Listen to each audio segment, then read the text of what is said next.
নমস্কার সবাইকে। আবারও নতুন একটা ভিডিও নিয়ে চলে আসলাম। তোমরা ভিডিওটা দেখতে থাকো। প্রথমে আমি চিকেনগুলোকে টক দই আর পরিমাণ মতো লবণ দিয়ে ভিজিয়ে রেখেছিলাম 2 ঘন্টা। এবার চিকেনগুলো থেকে ভালোভাবে জল বের করে নেব।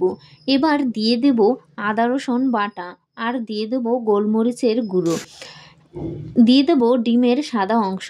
আমি এখানে কুসুম ব্যবহার করিনি, তোমরা চাইলে কুসুমটা ব্যবহার করতে পারো। এবার একটা পাত্রে নিয়ে নেব ময়দা, কর্নফ্লাওয়ার আর শুকনো লঙ্কার গুঁড়ো, ভালোভাবে মিশিয়ে রেখে দেব। এবার একটা প্যানে তেল গরম করতে দিব আর এপাশে আমি ময়দা কর্নফ্লাওয়ার মেশানোর মধ্যে চিকেনগুলো ভালোভাবে চেপে চেপে নেব আর চিকেনগুলোকে একটু ঝেড়েও নেব যাতে ময়দা কর্নফ্লাওয়ারটা না থাকে। এবার দিয়ে দেব তেলের মধ্যে, এপাশ ওপাশ করে ভেজে নিলেই তৈরি হয়ে যাবে চিকেন পপকর্ন। খেতে কিন্তু সেই স্বাদ। তোমরাও বাড়িতে তাড়াতাড়ি বানিয়ে ফেলো। ভিডিওটি ভালো লাগলে অবশ্যই পাশে থাকবে।